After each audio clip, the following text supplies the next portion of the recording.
Everybody ready? So here we have Hrönn, a very nice Icelandic name. Hope you can all pronounce it afterwards. So in 2011, Hrönn got a Master of Science in Environmental and Natural Resources. And since 2011, she has worked at the City of Reykjavik, responsible for the Green Steps of Reykjavik, a system to make the city more sustainable. She educates staff of various workplaces on environmental management, climate change, and other issues as well. Hrönn is also a part-time teacher at the University of Iceland and teaches corporate environmental strategy, which is a part of sustainable business. Please give her a warm welcome. Hrönn.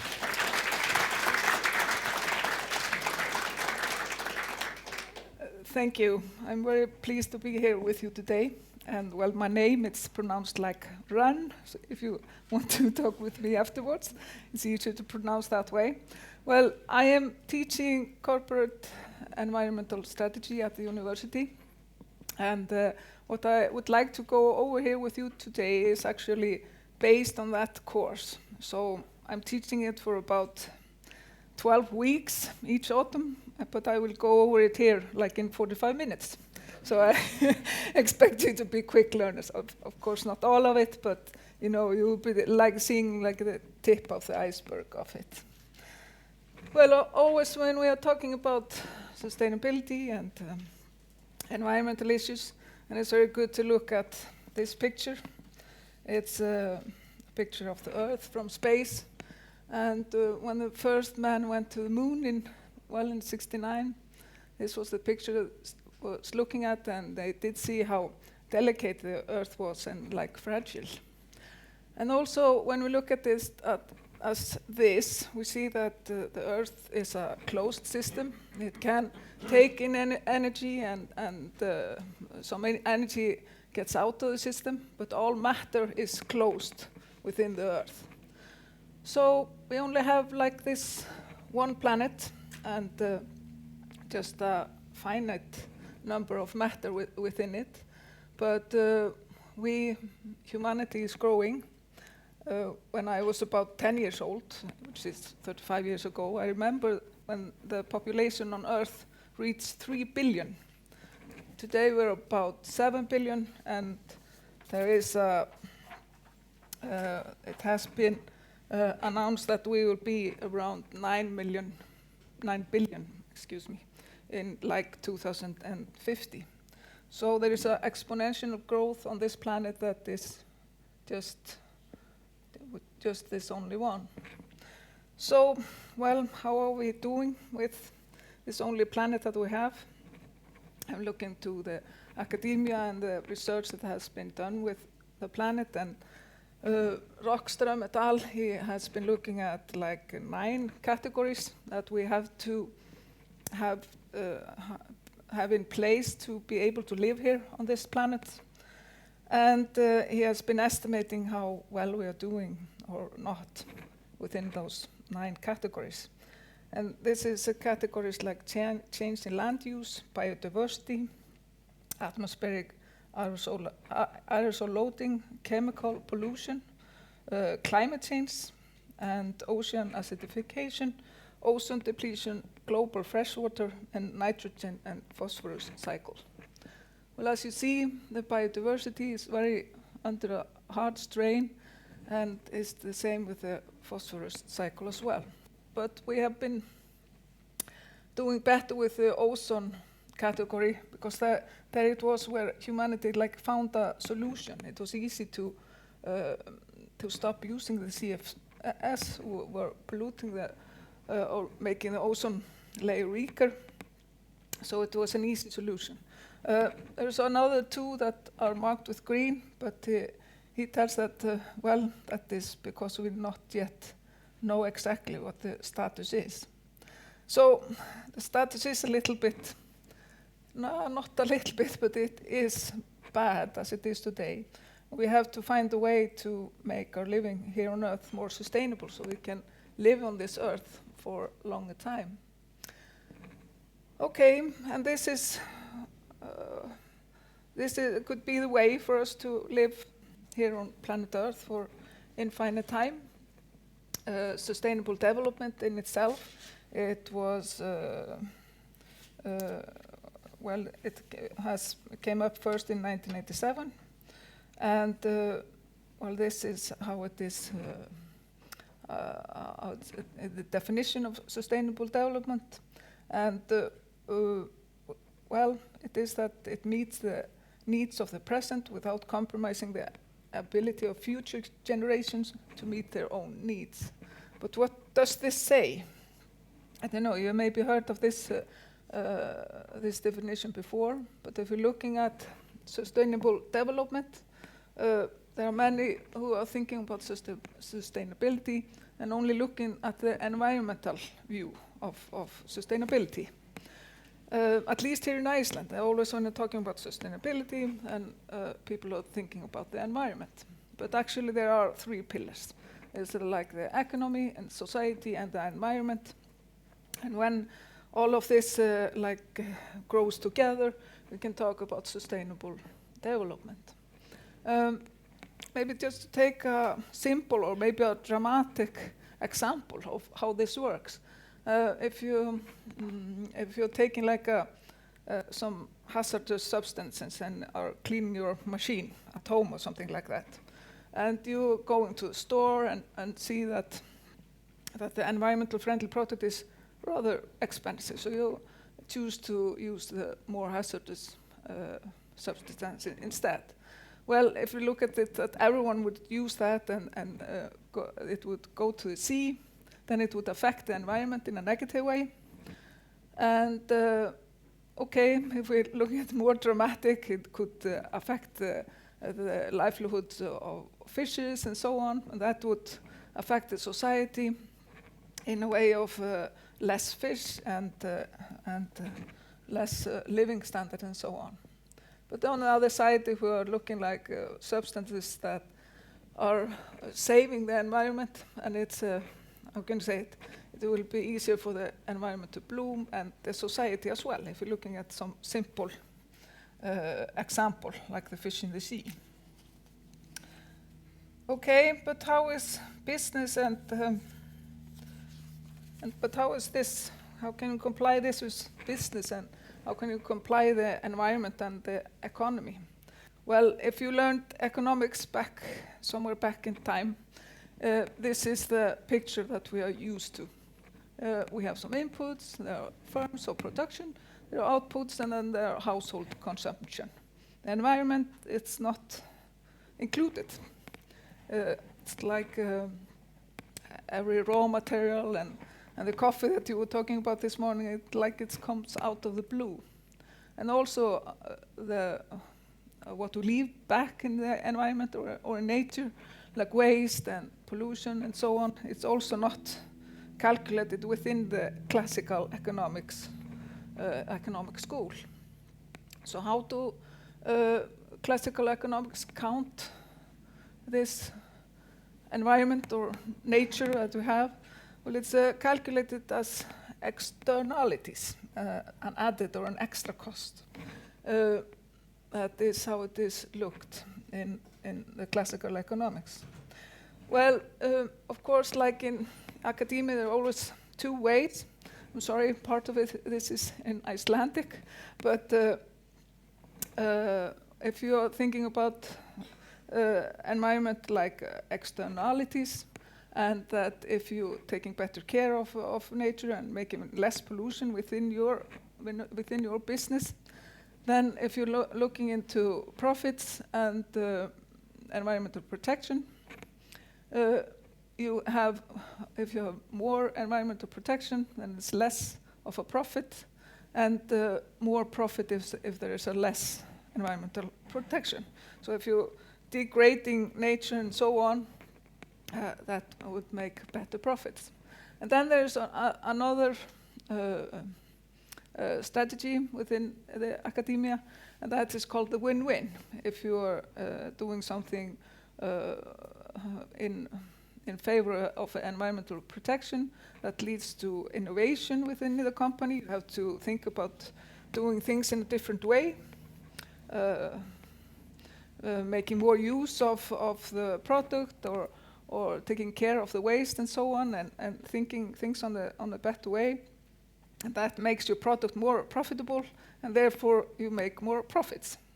Okay, so that is the win-lose and the win-win strategy within academia. Of course, this is not as simple as this in reality. We have like something in between. Of course, there is some cost if you're going into environmental strategy or put an emphasis on environmental issues within your business. But it also has an effect on how you do things within your company. And you have to think how you produce, how to take care of the waste and waste and so on. Okay. So what I'm teaching at the university, there are certain pressures on business and firms that drive them into making competitive environmental strategy, that they are taking the environment into their strategy. And well, of course, regulations are maybe the first one that comes into mind, but also there are pressures or drivers from the markets as well. If you have a supplier or buyer that want eco-labeled products or something like that, they are putting some pressure on you as a producer, but also the market. If there is a need in the market for more environmentally friendly products, that can be a driver into environmental strategy. And of course also the social drivers as well. So those are the 5 drivers that can drive corporations into environmental strategy. Okay, we're talking about environment and how it can, yes, if we're looking at the win-lose or the win-win strategy, that there is some cost in implementing environmental protection within the company, but there is a global environmental management initiative that is called GEMI, just a short for that one. That is a non-profit association that are, well, participants like Coca-Cola, Dell, Johnson & Johnson, and so on. And they're looking into how to enhance the value creation with environmental protection, and the value creation as well, because it's important to look at it at both sides, that you're having the win-win solution in mind. Well, if you're looking at if you're looking at value in compliance, that is looked at if, like, when you're following the rules and so on, it can be easier to have well, connection with the government and so on. It can make less time in research and development and so on. If you look at value in operations, there can be value in more efficient use of resources and minimize waste. It's a less cost of waste collection. Also less cost of hazard management. If you're not having like any hazardous substances within your production, then of course you don't have to make procedures or doing a costly waste management of hazardous substances. That is also connected with value and risk management.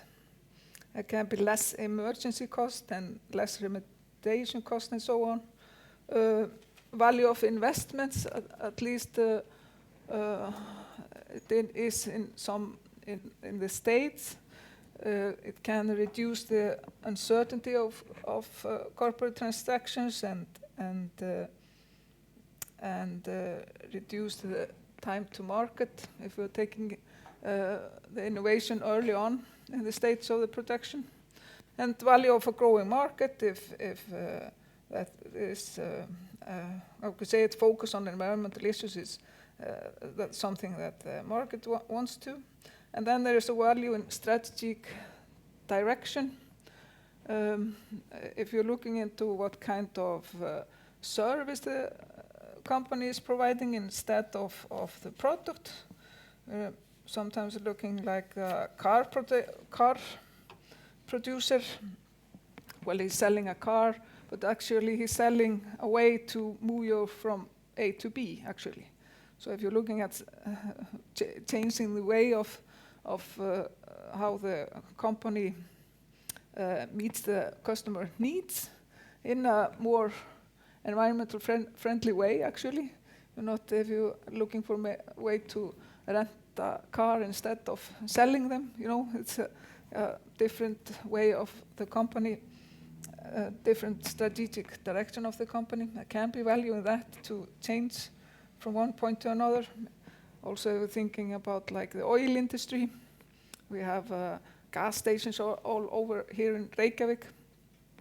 If at some point, hopefully in the future, that there will be less need of oil, we are running on electrical cars and so on, that could be stations for plugging your car in instead of plugging it with oil. So it's a way for a company to think, okay, what kind of service am I providing, and is it possible to provide it in another way than we are doing today?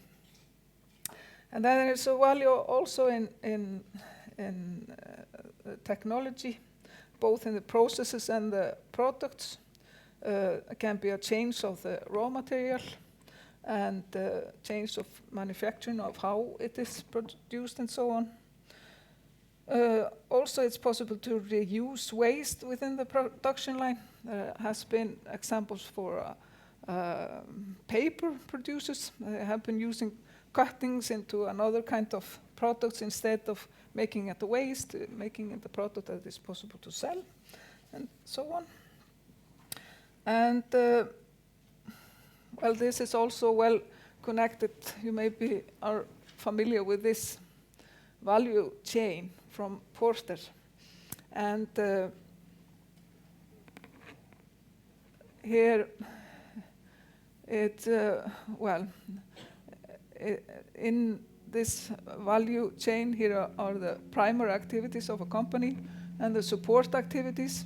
And here in each primary activity, there are some margin that is added and ends with a margin on the product that the customers are willing to pay.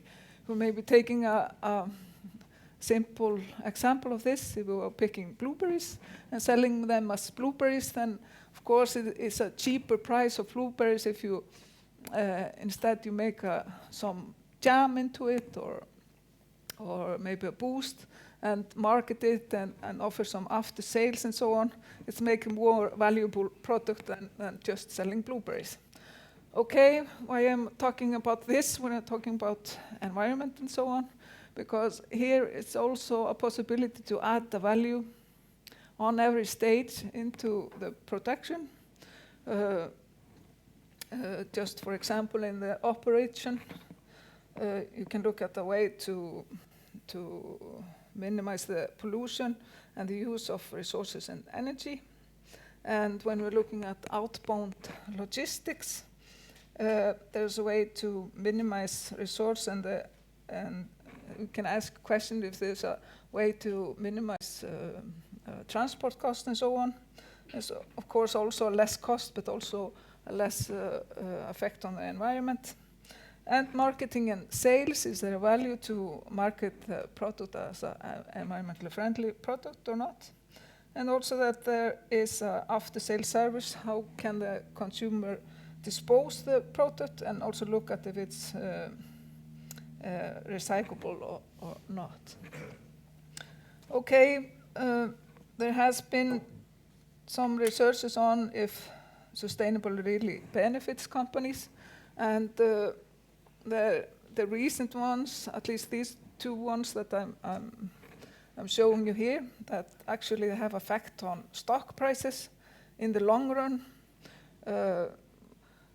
I had a lady over as a guest lecturer from Össur. It's a company here in Iceland, and they have been looking at very sustainable and slow growth. Of course, that was not very popular when the boost were here in around 2006 and 7. They were growing like maybe in a very good year, they were growing 20% if they were doing some acquisitions or so on. But in the same time, the banks were growing like 100 or 150%. So, well, we were not very sexy investment at the time, but now we are still alive, but all the stocks that people bought in the banks are zero right now. So in the long run, they are doing better in performance with slower growth.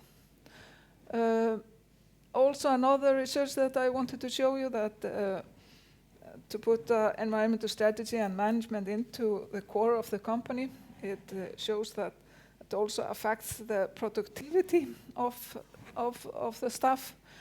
Maybe because it's a structured way to work on things within the company, and maybe also because, well, it shows that companies that put emphasis on environmental issues, that they are that people are more glad to work there. Well, that was only 2 researches, but what Pelosa and Dahl did in 2010, they were taking a review of almost 160 studies that had been done in, almost 40 years. And were looking into if they had better performance. Well, it was the majority of all the papers that showed that there was a better performance. Of course, there can be a mixed results, and also there were some companies that did say that it didn't pay off at all. So that's how it is in the research field, at least. And well, again, I wanted to. It is also have been shown that around 80% of people who are employed by large companies, they're more interested in the job if the company put emphasis on social responsibility. And also there is a growing part of candidates that look for the environmental effect the company have. There is more knowledge of environmental effects, at least by younger people, and maybe not my generation, but at least younger than I am. Okay, that was to show how it goes into how the research has been in the academia, and how to connect value within the company to connect it with environmental protection. I wanted to just a little bit talk about the tools as well. If you have decided to go into and have the environment as a part of the corporate strategy, how is it possible to implement it within the company? And well, there are mixed ways to do it. But maybe the first thing, as anything, if you're doing a strategy and making plans for the next year for the company, then, well, it's maybe the same as in general business strategy. You have to look at who are your competitors and how green is your competition. Who are your partners and customers and so on. But here you have to look at it with the environment in mind. Are your competitors, are they all putting emphasis on greener issues than you are doing? Will you maybe fall behind? Are they not doing it? Could you be the first one? Is there possibly a niche there that you could find? Also, how are the buyers, and would it be better for you in the competition to be a little bit further than the other ones? Maybe there's an example of this is that the government, they made claims that all paper printing should be SWAN labeled. They had a green public procurement, yes, on that all printing matter should be swan labeled. At that time, there was one printing factory here in Iceland that had swan label. And of course, when the other printing factories wanted to be part of the procurement, they started to implement the swan at their factories. And well, today there are almost every printing factory here in Iceland that has the swan label. So it almost ends like it's the norm. It's a first step that you have to have to be a part of the competition. But then also to look at what is your product, as I was talking about the gas stations and so on, to look at what kind of product you have, how the raw materials are, and what is your waste. Is it possible to reduce waste and reduce cost as well? And how sustainable are your competitive advantages? So maybe that is the first thing to look at when you're making an environmental strategy. And then there are a lot of tools. There are environmental management systems, a European that is called EMAS, also the ISO family, and it can be, well, it can suit larger companies to implement ISO 40001. 26,000 is the corporate sustainability or social responsibility standard. And then the green business models and simple EMS systems that are available online and so on. And some companies also choose to have their internal system, and that can be an option.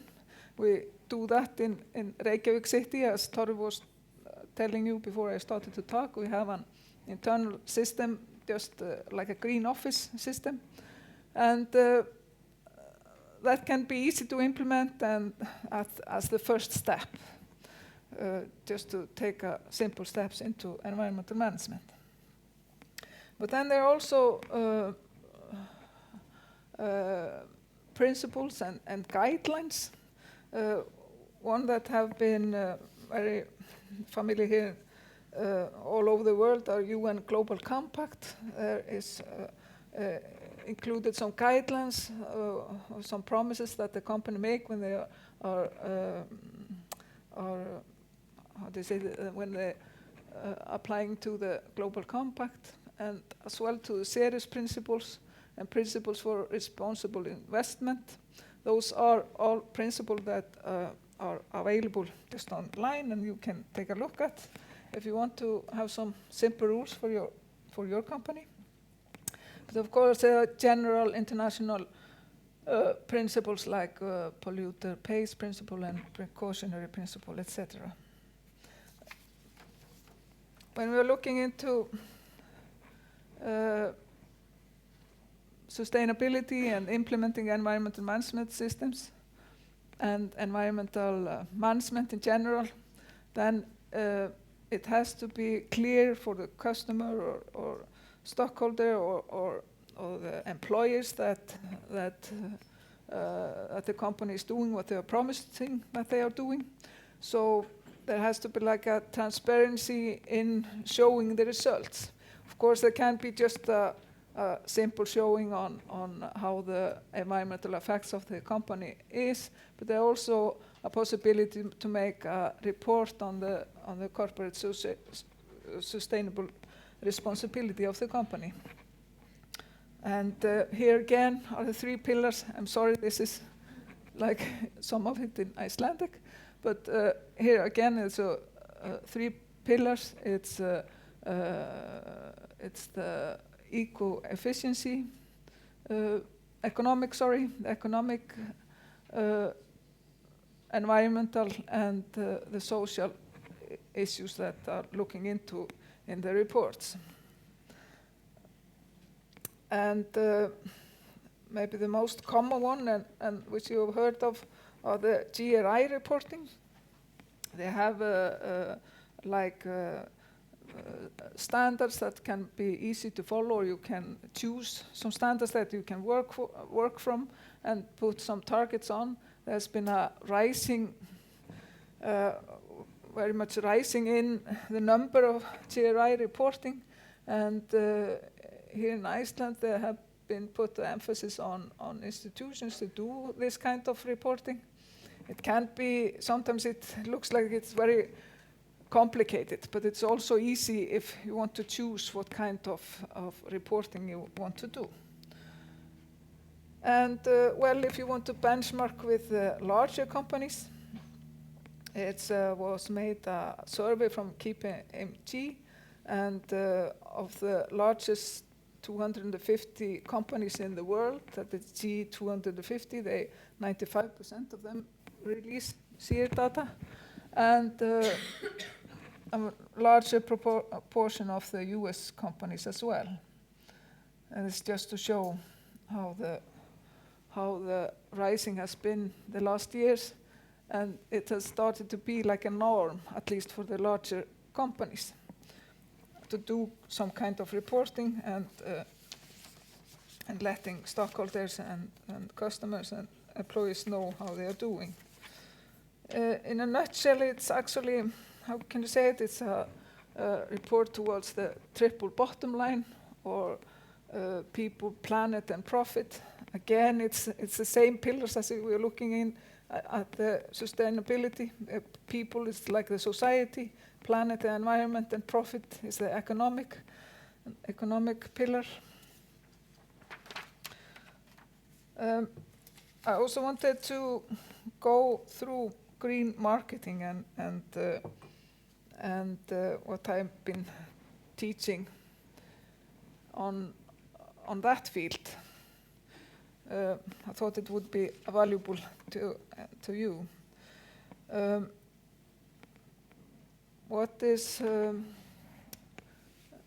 There has been a rise in organic food and drink sales, and also in eco-label fish products, and yes, green consumption in general. You can say that it's if you're looking at in worldwide, it's going into, it's more demand for organic food and eco-label products.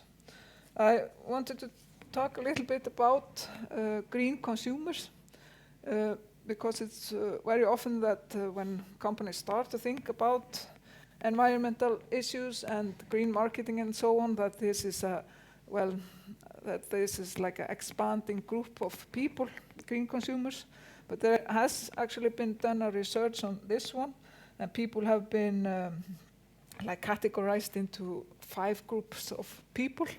And if we're looking at the true blue-green, that are the true environmental activists and leaders, they have a strong personal concerns and only buy products which are organic and environmentally friendly. And if we're looking at the green people, they rather buy environmentally friendly products, but unlike the true blue-green consumers, they will not get involved in pro-environment activities. They would not be like taking part in any activism. But the sprouts, the group in the middle, they show like middling levels of concerns about environmental problems, but they tend to have involvement in certain kinds of environmentally responsible activities, can be high, and this is actually the swing group. You can have a effect on this group either into the green or how can you say it, into the more gray area, because the last 2 groups, they don't consider the environment at all. The grousers, they are not interested in pro-environmental activities, and they justify their behaviors that environmental problems are beyond their control, and also believe environmental problems are caused by other than themselves. So it's like external to them. And the basic browns, they are least ones to consider the environment while buying products. They believe their individual behavior cannot make any difference, and unlike the grouses, they do not find the need to justify their behavior at all. So there of course have been done added research on this one, and even whole countries have been research on what kind of consumers there are within the nations. And in the book I'm teaching, they show a difference between America and Canada, for example, at the different kind of well, a little bit on this side in Canada than in the state, at least when the research was done.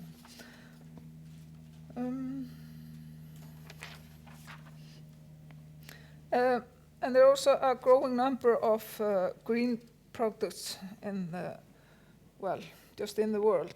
And there are, well, those are numbers since 2010, and I did not have any more recent numbers, but I believe that there could be even more. But at the same time that the green products are rising, there are also a very delicate issue that is that companies are saying that their product is green when it actually is not. And well, this is taken from Greenpeace. They have been looking into green marketing, and well, they claim that it's more than 95% of all products that can be connected to at least one of the sins of greenwashing, as they talk, the definition that they have. So we don't want to do any greenwashing or telling that the products are different than they are. So I just wanted to show you shortly about the 7 sins of greenwash. And maybe the first one, it's like a hidden trade-off if we're selling organic food, but we are flying it with airplanes, then it's a environmental effect with the transport method that we have, even if at the protection state it's having a good effects. Often there is no proof that there are environmentally friendly products. There's vagueness, maybe don't tell the whole thing, and all natural is actually not green marketing, because we also have example of poison in the nature. And just a picture of, and also worshipping false labels that are not telling the truth about the product. Irrelevance, that something is CFC free when it's actually banned by law, or that like the paint can, that it's a recyclable, that's something that actually is obvious. And then lesser of the two evils, the organic cigarettes, that it's bad for you, and then actually there are some companies that just plain lie, put a swan label to products even if they don't have it. Just a quick overview of the 7 sins, so you will be familiar with that one. Okay, but it is complicated for consumers to know what is environmentally friendly. It's easy for us as producers or having a services to tell that we have an environmentally friendly product, and maybe we are doing so, but it can be hard for the customer to know what is true. And that is why there are some eco-labels available. And I also wanted to give you a quick overview of that. That is actually, eco-labeling is a labeling system for food and all kinds of products. It should make an easier choice for customers to know what is environmentally friendly and have the trust in the product as well. Eco-label, well, the purpose of it is to aim towards a more sustainable consumption.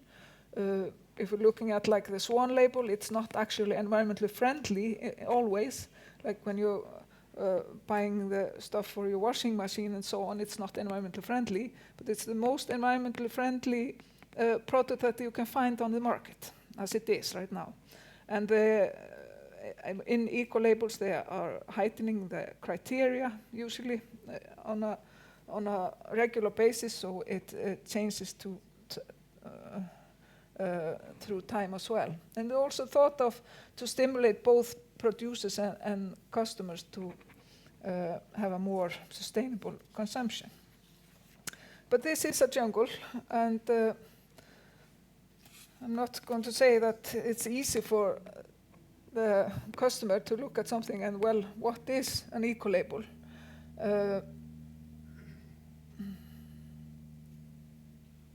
Okay, because like this group, this one is for products and all kinds of products from paper and coffee shops and printing machines and so on. Here we have another group of eco-labels that are for food or organic produce. This one are like a label for environmental management system that doesn't tell us what kind of environmental effects it have. Here is energy labels, fair trade that is connected with social matters, earth check and the blue flag that is connected with tourism.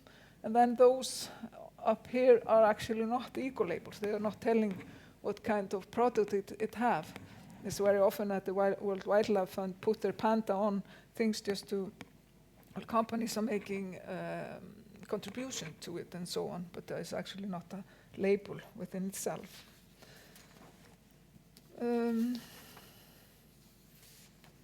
And well, there has been standardized types of eco-labels, so they can also be different. Type 1 is like the swan label. There also is possible to have a internal eco-label, but always it makes the most trustworthy to have the third party to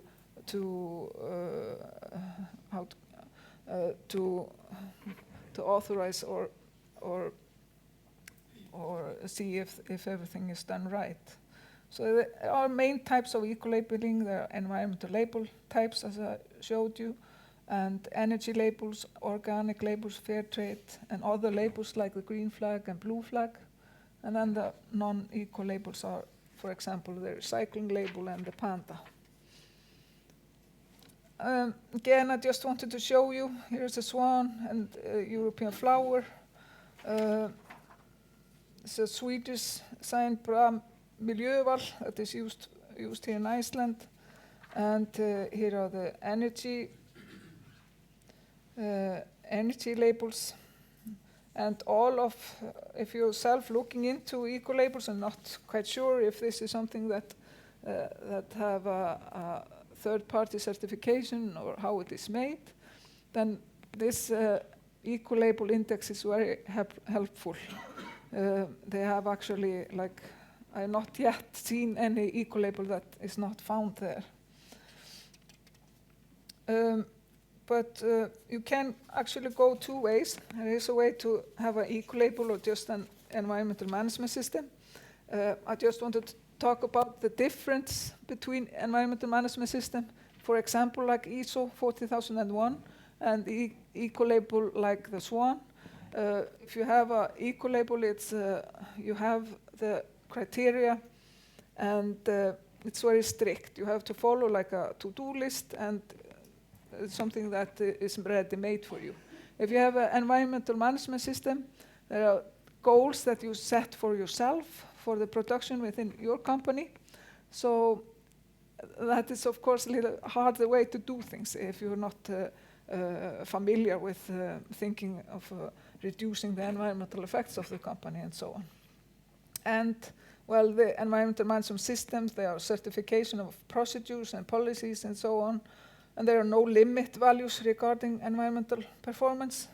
And all companies in the market can have a certified AMS system, while at some labels, as the Nordic SWAN, they make a limited share of the labeled products in the market. Okay, I'm almost coming to the end. I just wanted to talk a little bit about small companies and environmental management. Well, small companies maybe think that they are so small they don't have a large effect on environment, but actually there have been a research on this, and well, small all concluded they produce around 70% of the total global pollution, of course, because they are so many compared to the larger ones. And there are of course, for small companies, it can be expensive and don't have the manpower to implement environmental management systems such as ISO 40001. It can collaborate to work together. Smaller companies, how can I say it? It can be a collective approach through some association. For example, like have been in the industry association here in Iceland. They have a lady there who helps them with the environmental issues. But they are also possible to take the individual approach and hire a consultant to implement the system, and also the progressive approach to take it just in steps, just as slow or fast that you want to take this, just to give you a short overview of this. Maybe a little bit of complicated picture, but this shows actually how different stages companies can be into their way into incorporating environmental strategy. At first stage, then they're just looking through regulations and so on, but while the company is growing into environmental corporate strategy, it takes more in of more employees. It goes into the issues, and if you're looking at the final stage, there are, it's a proactive company that have a strong motivated individuals on the board, because this also have to be supplied by the board, who take the concept of environmental strategy to the level of upper management decision and making, and they are implemented through the company as a whole. It's not only the production or only the how can you say it, the transport, but it's a part of how you do business within itself. Well, here's the final slide, which maybe looks a little bit complicated, but I wanted to show it to you as maybe a way how you can build up a knowledge within a company, because also a part of environmental strategy is to build up a knowledge. We have a different knowledge of environmental issues, and as I told you, there are many ways to look at solutions just on the internet, and we can look at research and connect with associations that have been talking about, like the Global Reporting Initiative, the Global Compact, and also Greenhouse Gas Protocol. They have like a lot of boxes and tools and so on that are available. Well, this picture is taken from World Business Council of Sustainable Development, and they are having like a booklet on how to put this into the strategy of companies. Well, I hope after this fast overview of my 12-week course, I hope you have some view of corporate environmental strategy. But of course, I will be glad to answer some questions afterwards if there will be. Thank you.